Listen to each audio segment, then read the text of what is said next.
What will we remember of this year of COVID-19 and how will we recall it? In 1374, during the final year of a long and interesting life, the Italian humanist and poet Francesco Petrarch observed that his society had lived with this plague, without equal in all the centuries, for over 25 years. One his fortune and misfortune had been to outlast so many friends and family who perished before him, many of them from this devastating disease. One of the most eloquent voices of his time, Petrarch spoke on behalf of an entire generation of plague survivors, following the pandemic of 1346–53 and its periodic return. He skillfully wielded his pen to express his society's collective grief in the most personal and meaningful ways, acknowledging the effect of so much pain and loss. In the immediate aftermath of the particularly devastating year of 1348, when plague engulfed the Italian peninsula, his good friend Giovanni Boccaccio in his Decameron sketched an indelible portrait of young Florentines fleeing their plague-ridden city to wait out the storm by telling 100 tales. For his part, Petrarch documented the experience of plague over several decades, probing its changing effects on his psyche. The Black Death sharpened his sense of the sweetness and fragility of life in the face of the endemic reality of disease that came in so many different forms. He had big questions and was in search of answers. The year of 1348 left us alone and helpless, Petrarch declared at the very beginning of his familiar letters, his great project to share carefully selected versions of correspondence with friends.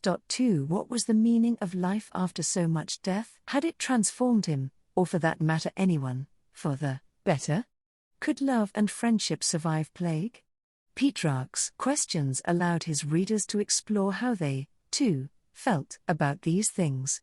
He gave them permission to express such sentiments, indeed took up the burden, which was also his literary opportunity, to articulate the zeitgeist. Petrarch was famously a self-professed wanderer who rarely stayed in one place very long. He alternated between periods of self-imposed isolation in the countryside and full immersion in the life of cities, even during the worst outbreaks of disease. This mobility made him an especially unique observer of how plague became a pandemic. At the end of November 1347, 1 month after Genoese ships brought plague to Messina, Petrarch was in Genoa. Disease spread rapidly by land and sea, through rats and fleas, though at the time it was believed to be a product of the corruption of the air. Petrarch's awareness of the course of this pandemic comes through clearly in a letter written from Verona on April 7, 1348, when he refused the invitation of a Florentine relative to return to his native Tuscany, citing the plague of this year which has trampled and destroyed the entire world, especially along the coast. Returning several days later to Parma, still a plague-free zone, Petrarch learned that his relative the poet Francesco degli Albizzi, on his way back from France, had died in the Ligurian port of Savona. Petrarch cursed the toll that this pestilential year was now exacting. For he understood that the plague was spreading, yet perhaps this was the first time that the escalating mortality struck close to home. I had not considered the possibility of his being about to die. 5 Plague now touched him personally. As the year progressed, Petrarch felt increasingly surrounded by fear, sorrow, and terror. Death came suddenly and repeatedly. In June, a friend who came to dinner was dead by morning, followed by the rest of the family in a matter of days. In the poem to himself, an effort to capture the strangeness of this experience, Petrarch imagined a future that would not understand how awful it had been to be alive in a city full of funerals and empty homes. Petrarch talked of retreating from the plague-infested cities with his closest friends after bandits attacked 2 of them as they traveled from France into Italy, murdering one. Nothing came of it. Perhaps the survivors recognized the folly of an idealistic plan that simply did not fit their dispersed circumstances. In July 1348, Petrarch's most important patron, Cardinal Giovanni Colonna, died of plague, along with many members of this distinguished Roman family whom he served in Avignon. The poet was now out of a job, more restless and unmoored, than ever. Petrarch deeply mourned the absence of friends. 7 Friendship was his joy and his sorrow. He compensated for this loss by writing eloquent letters to the living as well as rereading his favorite missives to the deceased, preparing the best ones for publication. In an era of almost instantaneous communication via email, phone, and social media, it is easy to forget how important correspondence was as a technology to bridge social distance. Letters, as Petrarch's ancient Roman hero Cicero famously declared, made the absent present. The act of correspondence could also, of course, bring anguish. Petrarch worried about whether friends were still alive if they did not respond quickly. "Free me from these fears as soon as possible by a letter from you," Petrarch encouraged one of his closest friends, nicknamed Socrates, the Flemish Benedictine monk and cantor Ludwig van Kempen. In September 1348.9 he fretted that the contagiousness of the recurring plague as well as the unhealthy air might precipitate another untimely death. 10 Communication may not have been swift, but it was nonetheless effective and, ultimately, reassuring. At the end of this awful year, Petrarch predicted that anyone who escaped the first assault should prepare for the viciousness of plague's return. This was an astute and ultimately accurate observation. During the following year, Petrarch continued to enumerate plague victims as well as the cumulative effects of quarantine and depopulation. He wrote a poem commemorating the tragic death of Laura, a woman he had known and loved in southern France, only to discover that the person to which he'd sent the poem, the Tuscan poet Senecio del Bene, later died of plague as well, making Petrarch wonder if his words bore the contagion. Another sonnet was required. The act of writing, which had initially been impossibly painful, began to elevate his spirits. Life had become cruel and death unrelenting, but he compensated by taking pen in hand, the only useful weapon he had besides prayer and the one he preferred. Others advised flight and proposed temporary public health measures such as quarantine, but Petrarch seems to have felt that he might think and write his way through this pandemic. Everywhere he traveled, Petrarch observed the absence of people in the cities, the fields that lay fallow in the countryside, the disquiet of this afflicted and nearly deserted world. 11 By March 1349, he found himself in Padua. He was dining with the bishop one evening when 2 monks arrived with reports of a plague-ridden French monastery. The prior had shamefully fled and all but one of the 35 remaining monks were dead. This was how Petrarch discovered that his younger brother, Gerardo, now celebrated for his courage and caring, was the sole survivor of this pestilential holocaust. The Hermitage in Mounds lay Montre, which Petrarch visited in 1347 and wrote about in his work on religious leisure, still exists today. He immediately wrote Gerardo to express fraternal pride in having a plague hero in the family. In October 1350, Petrarch moved on to Florence, and it was here that he first met Boccaccio. By this time the city was no longer the epicenter of the pandemic, but its effects were still tangible, like a raw wound, or more accurately a lanced yet still pustulating bubo, that had not yet healed. Boccaccio was in the midst of drafting the Decameron. Although there is no record of the two writers discussing how to write about plague, we do know that Boccaccio avidly consumed Petrarch's poetry and prose, copying lengthy passages in his notebooks at many different moments throughout a long friendship that lasted until their deaths 1 year apart. It was Petrarch's early plague writing that spurred Boccaccio to complete his own take on how 1348 became the year their world changed. Around 1351, Petrarch began to memorialize those whom he loved and lost by inscribing his recollections of them on the pages of a much-treasured possession, his copy of Virgil's works adorned with a beautiful frontispiece by the Sienese painter Simone Martini. He began this practice of commemoration by recording the death, from 3 years earlier, in 1348, of his beloved Laura, the subject of so many of his poems. Petrarch resolved to use every ounce of his eloquence to make her eternally present in his poetry but also in his Virgil. On its flyleaf, He inscribed these unforgettable words: "I decided to write down the harsh memory of this painful loss, and I did so, I suppose, with a certain bitter sweetness, in the very place that so often passes before my eyes."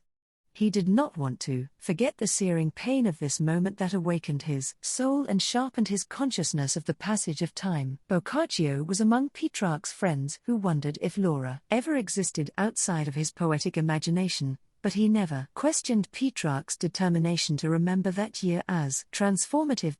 Among the other inscriptions in Petrarch's Virgil, now held by the Ambrosian Library in Milan, is notice of the death of his 24-year-old son Giovanni on July 10, 1361 in Milan, in that publicly ruinous though unusual outbreak of plague, one that found and fell upon that city, which up to that point had been immune to such evils.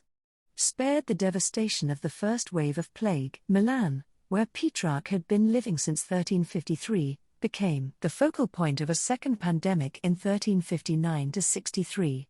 By 1361, Petrarch had left for Padua, but his son stubbornly chose to remain behind. In 1361, following his son's death, Petrarch once again took up his pen.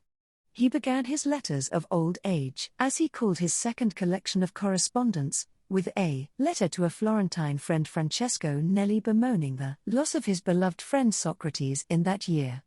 Socrates had been the person who informed Petrarch of Laura's passing, and Petrarch added a note in his copy of Virgil about this latest plague death to pierce his heart.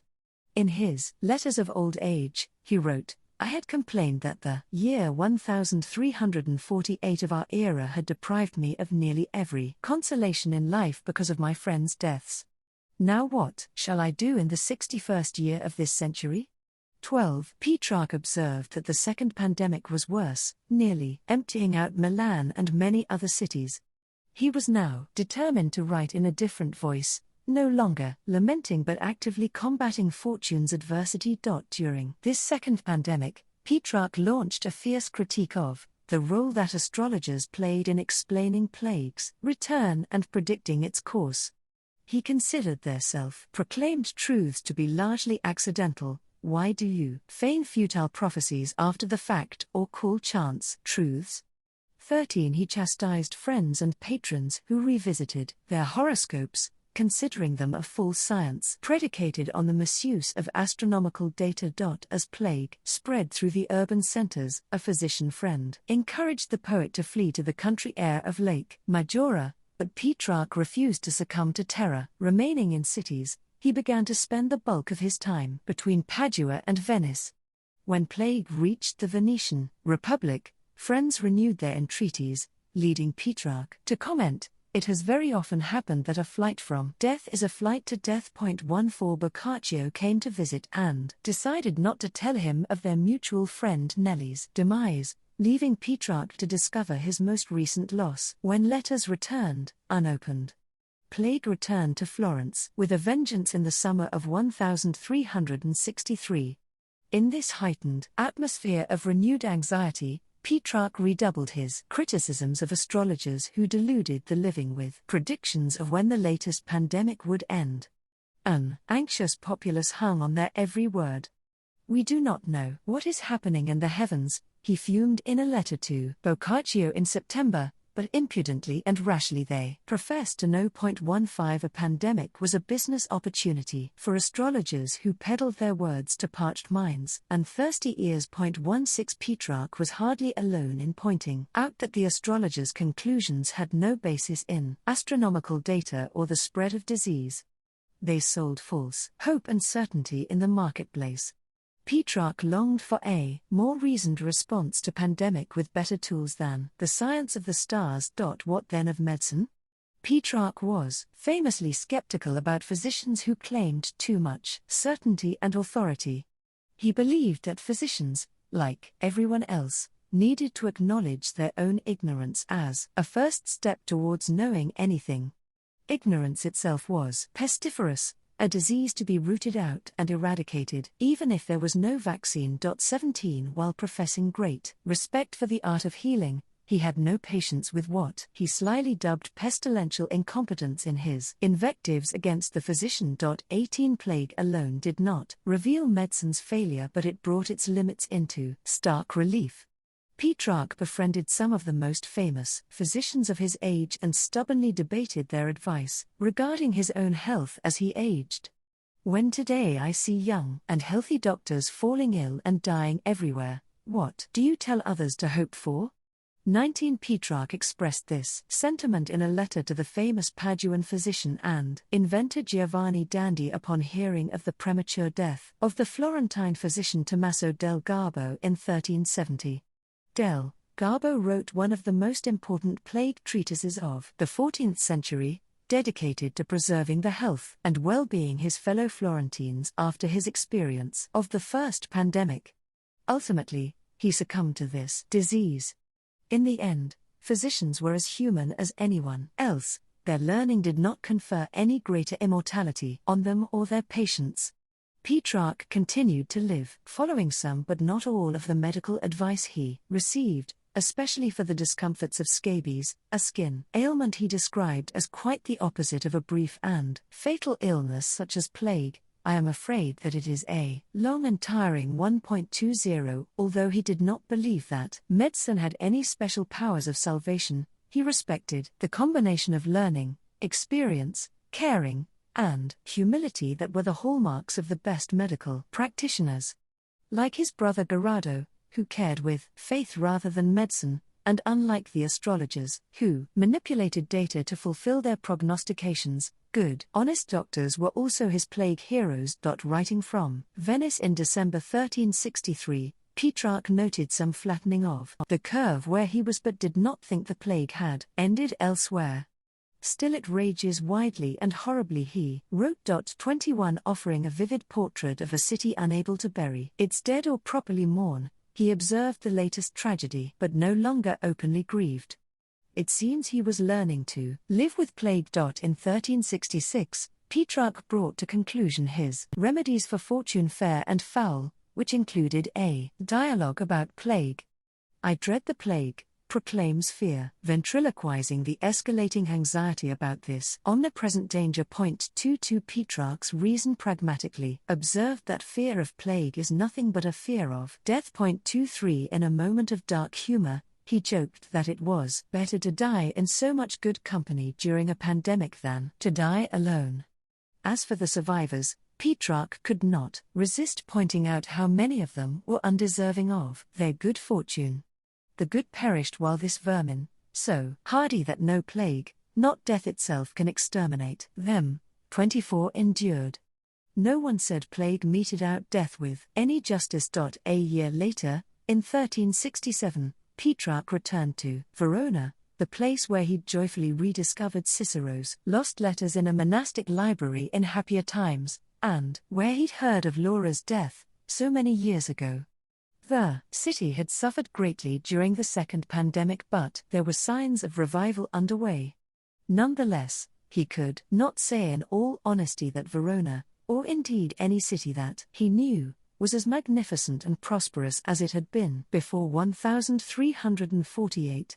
The medieval Italian communes were economic powerhouses whose business dealings traversed the entirety of Eurasia, but this prosperity was imperiled. Once again, he found himself thinking about how his world had changed, and not only because of plague. War, politics, the decline of commerce, the sorry state of the church, earthquakes, bitterly cold winters, and general lawlessness were also to blame. He saw the late medieval economy contract, observing the rippling effects far beyond his own world. As he wrote in a letter reflecting on the 20 years since the 1348 outbreak, I shall admit that I know not what is happening among the Indians and Chinese, but Egypt and Syria and all of Asia Minor show no more increase in wealth and no better lot than we do. Petrarch knew that plague was a word of great antiquity, but he considered the experience of a universal plague that was to empty the world to be new and unheralded. 26 He also understood that plague really does not disappear anywhere. 27 It had been a 20-year scourge. He composed this anniversary letter for one of his few remaining childhood friends, Guido Sette, who was Archbishop of Genoa. By the time the courier reached Genoa, Sette was no longer alive to read his words. Once again, Petrarch's pen seemed to foretell the end of another of life's chapters. In the spring and summer of 1371, plague returned to the Venetian Republic. Petrarch rebuffed further invitations to escape the maelstrom. He acknowledged how dangerous the cities had become again, in the jaws of a plague, raging far and wide, but he had found a very pleasant, healthful place from which he would not budge. 28. By then Petrarch had retired to the house he built in the picturesque hill town of Aqua, today known as Aqua Petrarca, not far from the COVID-19 hotspot of the Veneto, just south of Padua. Even the impending approach of war did not deter his resolve to remain in the home where he spent his remaining years with family, writing letters to friends and perfecting his collection of poems, nominally in honor of Laura's memory but also about the nature of time and mortality. In this bucolic setting, Petrarch continued to receive unhappy news from plague-ridden Italy. Another childhood friend, the papal legate Philippe de Cabassols, passed shortly after they exchanged letters reaffirming the power of their lengthy friendship. Petrarch once again recorded this loss in the pages of his Virgil. In October 1372, he wrote a letter to his physician friend Dandy, consoling him on sickness and deaths in your family. 29. Petrarch never explained what finally led him to acknowledge in 1373 that he had read his dear friend Boccaccio's Decameron, completed 20 years earlier. He claimed that a copy mysteriously arrived at his doorstep, yet it seems impossible to believe that he had not known this work until then. Petrarch declared that he skimmed rather than imbibed the Decameron. If I were to say I have read it, I would be lying, since it is very big, having been written for the common herd and in prose. 30. No one should believe this disingenuous dismissal of the defining book of his generation. It was a joke between two great writers. Petrarch forgave the author's moral lapses in the most salacious tales because he appreciated the seriousness of its message about how human failings, greed, lust, arrogance, and the corruption of church and state helped to incubate a pestilential world. He especially praised the book's beginning, admiring the magnificent perfection of Boccaccio's vivid description of Florence under siege during that plague-ridden time. Petrarch paid his friend the ultimate compliment by translating the final tale, regarding the patience and fortitude of a young peasant woman named Griselda married to an arrogant nobleman who tested her in every possible way, from Tuscan into Latin to make it more widely available to readers unfamiliar with the author's native language. I have told your story in my own words. 31. Yet in some sense, Petrarch had been doing this ever since 1348 by collecting his own plague tales, finding different ways to express the full spectrum of emotions that this disease evoked. When plague returned in 1374 to Bologna, where Petrarch had studied in his youth, he encouraged his friend Pietro de Moglio to flee and join him in Aqua. The famous rhetoric professor declined, citing Petrarch himself as his inspiration to remain in place. In response, Petrarch observed, "Many are fleeing, everyone is fearful, you are neither splendid, magnificent. For what is more foolish than to fear what you cannot avoid by any strategy, and what you aggravate by fearing?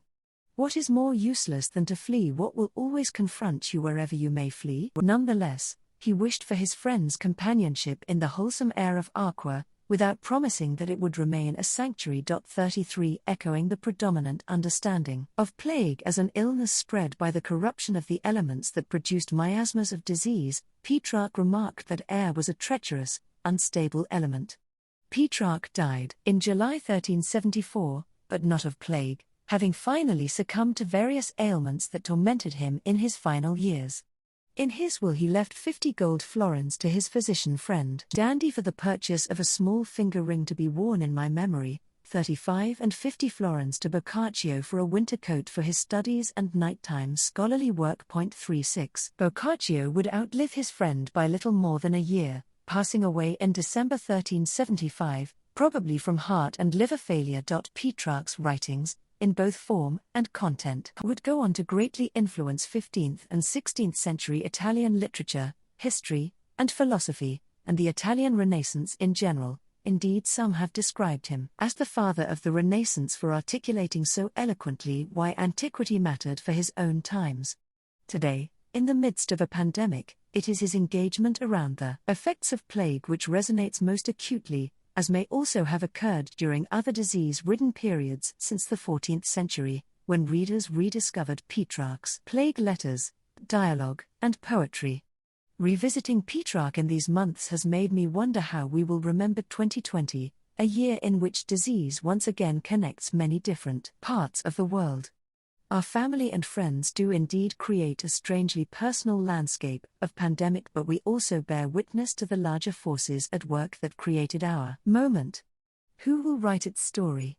14th century Italy was the first society to document in great detail the experience of a disease that transformed their world. By contrast, Thucydides' description of the Athens plague in 430 BC takes up only one chilling passage. Petrarch allows us to see not just what but also how people thought about disease. He astutely recognized the importance of having this public conversation, and through his dedication to recording his reflections and eliciting them from others, he left a rich documentary record that we can still benefit from today. I find myself wondering about the nature of the record we'll leave behind of this time. Our archives, though they'll no doubt be extensive, are unlikely to capture how we interact and communicate with each other in private, on Zoom for example, the way that Petrarch's letters managed to do. Some things, of course, we do better today. In general, we resist disease better than people did in Petrarch's time, the direct result of better diet, sanitary living conditions, modern hygiene and medical innovation. Nonetheless, the uneven experience of COVID-19 has exposed persistent vulnerabilities that we ignore at our peril. The cruelty of the disease has been to strike certain places, certain families, particular groups of friends and communities, and the medical profession caring for them especially hard. We need to learn how to handle this kind of sudden loss. We need to come to terms with its differential impact on all of us. And we should probably be prepared for more. Petrarch might observe that the pre-modern experience of disease has never entirely gone away. So many people whom Petrarch knew well, who defined the inner fabric of his world, died in successive waves of plague. An awareness of human mortality was hardwired into his consciousness in a way that it is not for most living today, at least those privileged to enjoy relative health and prosperity, and a life free of all but the minimum of violence, which, of course, is not true for all. Petrarch used his considerable literary talents to capture the essence of this experience. His understanding of the value of love and friendship intensified because of plague, becoming richer and deeper because everything was so imperiled. The dead did not vanish as long as he kept them alive. In a far more personal and affecting way than his friend Boccaccio, he transformed the losses that plague inflicted indiscriminately on friends and family into works of art that still inspire. Had he lived through the AIDS crisis, Petrarch would have understood why a generation responded by making art, film, poetry, and novels as an expression of their pain and anger, and to ensure that the dead were not forgotten. There is a moral resiliency to his message worth remembering as the first wave of COVID-19 subsides. Petrarch never once offered any reassurances that things would get better. Instead, he responded creatively and thoughtfully to unexpected challenges, assuming that they would end neither quickly nor easily. His words, echoing across a chasm of more than 600 years, continue to seek an audience. Amidst our own anxieties about what the future might hold, his is a voice from the past, speaking to posterity, challenging us to be creative in our own response to a time of pandemic.